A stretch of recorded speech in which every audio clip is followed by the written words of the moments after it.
Hello, my name is Sophia. And my name's Camilla, and we will be bringing awareness to mental health illnesses.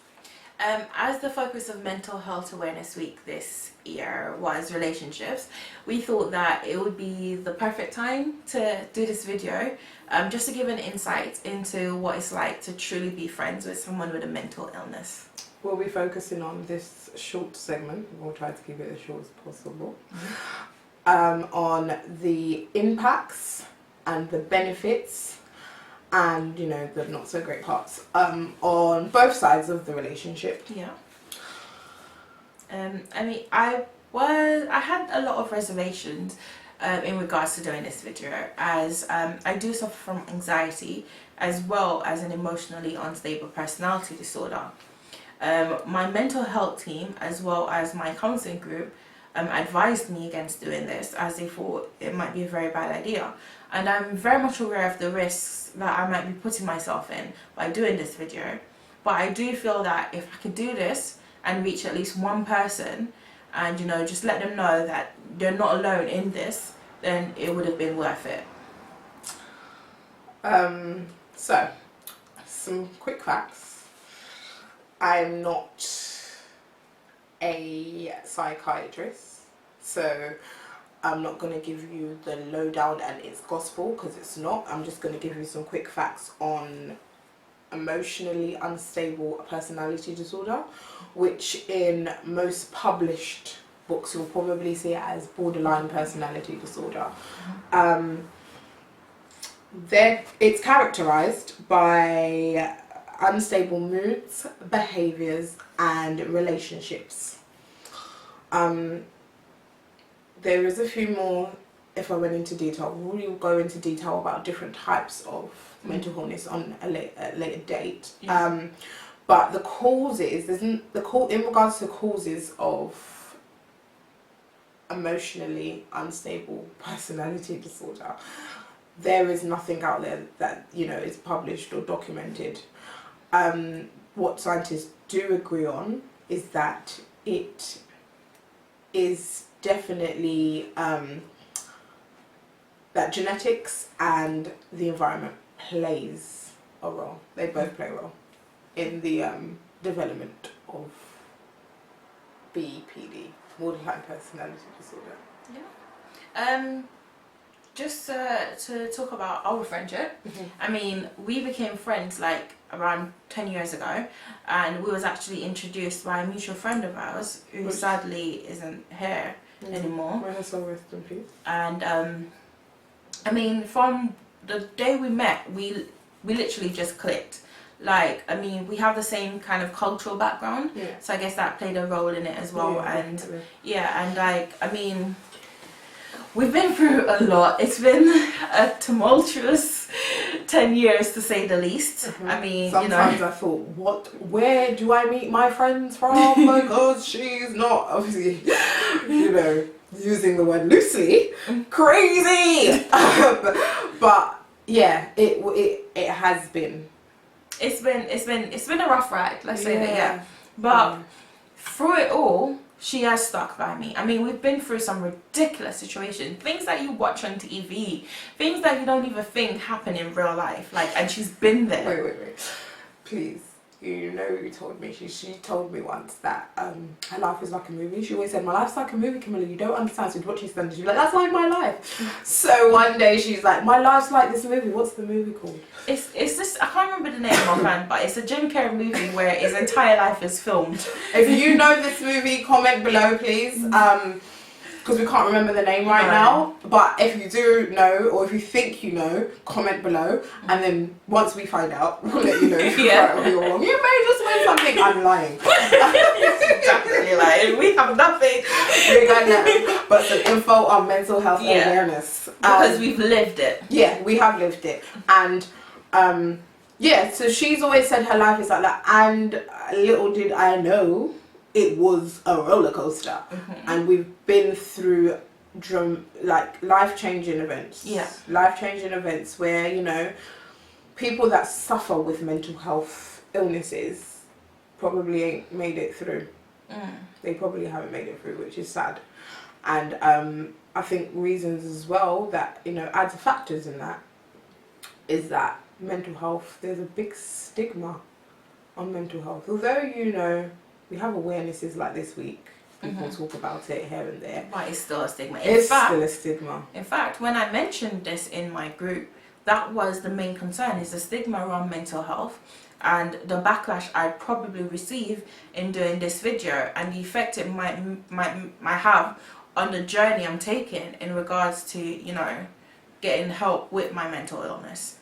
But I got quite angry at that, because I'm like, why is it still a stigma? I mean, it's 2016. 1 in 4 people will suffer from some form of mental illness in their lifetime. So why is it a stigma? Like, you know, this is an epidemic. Yeah, it's an epidemic that needs to be dealt with and managed. Yeah, like exactly. Like this whole it's just ridiculous. That's just my view on it. There shouldn't be a stigma in it, because it's so common now. People need to acknowledge it, address it, and, you know, work towards helping the person that needs the help rather than judging them. Because I think in people that are still ignorant to mental health illness,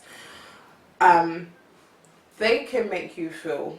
I mean, I've heard the comments people make that, you know, ignorant people have made, and I feel uncomfortable, and I haven't, you know, I'm fine now, you know, and it angers me because I know people, you know, it's in my family, it's annoying. It's annoying and it's frustrating, and the government doesn't make it any better because they cut funding. You're cutting funding. You go into a mental health hospital today, and, you know, you've got untrained staff. You've got they're unstaffed, you know, you've got people walking around that probably needs, you know, to be helped, or they're walking around inappropriately because of the fact that the government hasn't put in the time to think that these people need just as much funding as someone else that's got, I don't know, some physical illness. I mean, unfortunately, I've actually had the displeasure of spending some time in a mental institution.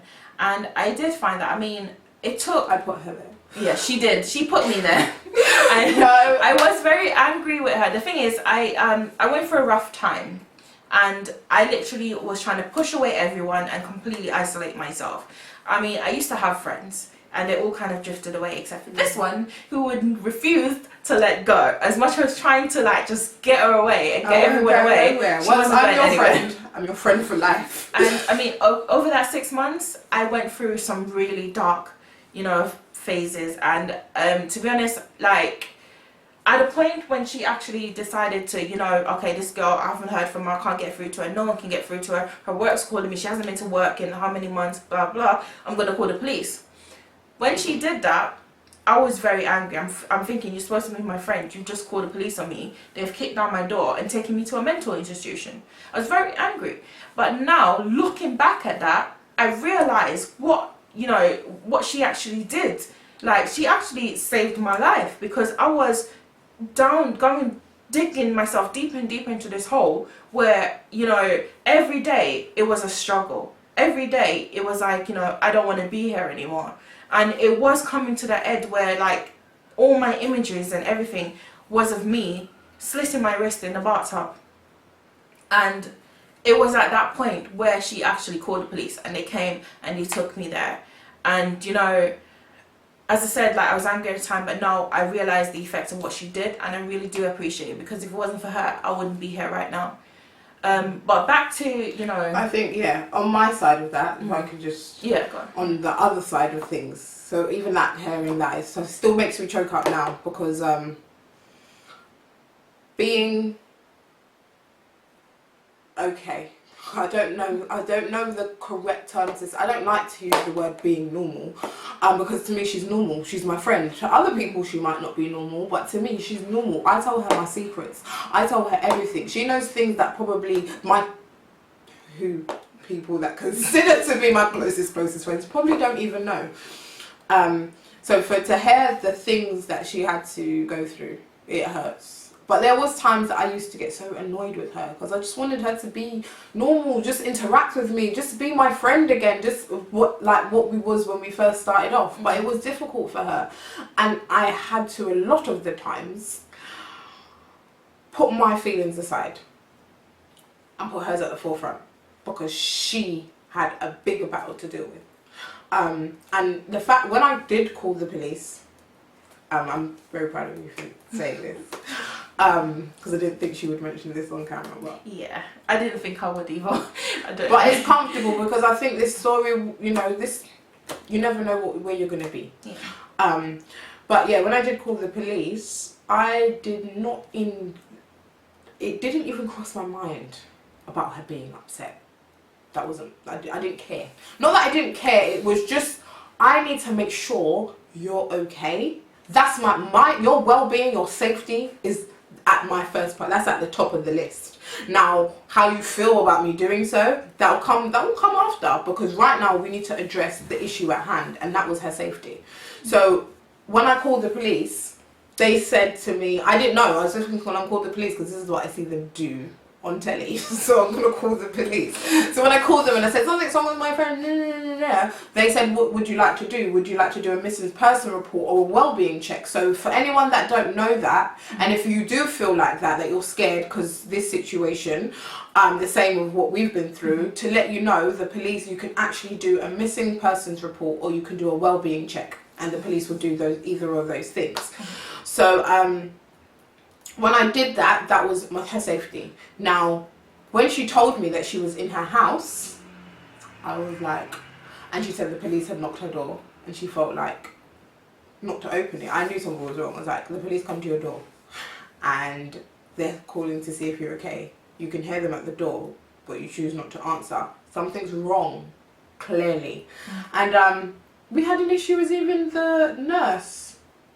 The nurse calls me and says, "Oh yeah," I've explained to them that, you know, she's been going through some stuff. She has depression, and I was honest. I was very, very honest, because in this you need to be honest to get the help you want. You have to be honest, and I've said that to you from the jump. Be honest. And they called me and said to me, "Can she come and stay with you?" No, not because I don't want her at my house. Or I don't want to have to deal with her. I don't have the resources to deal with her. It's you lot that's supposed to be dealing with her, not me. So I was adamant that, because if I had allowed her to come and stay with me, we would have been going in a circle. I wouldn't be getting the help I'm getting now. Exactly. Yeah. So one point, if you feel that you are a little bit worried about calling or doing, you know, finding out if someone's okay, you can always do a well-being check as well as a missing persons report. And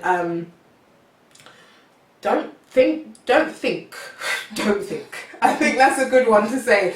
Don't think, because I didn't think about the emotions or all of that at the time. And as she said, and I didn't know that, you know, the images she had in her head, I didn't realize that was something that she would, you know, her mind would even take her there. But it's been hard.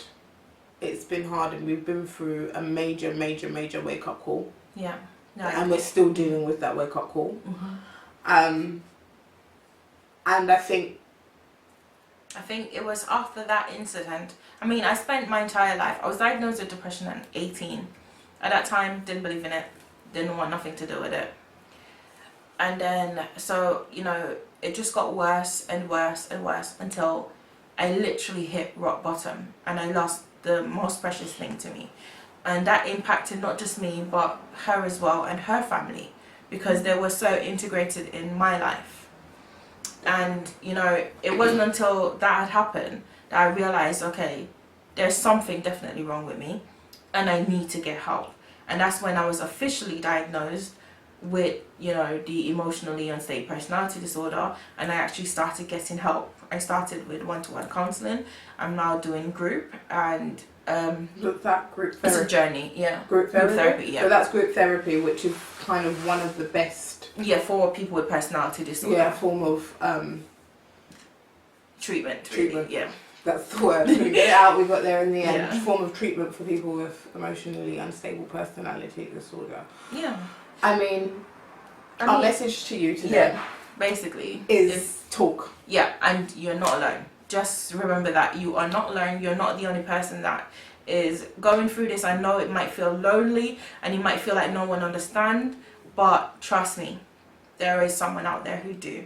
If you're just willing to open up and just let even one person in. Because at the end of the day, no man's an island. Everyone needs someone. Even if it's just one person, you need someone.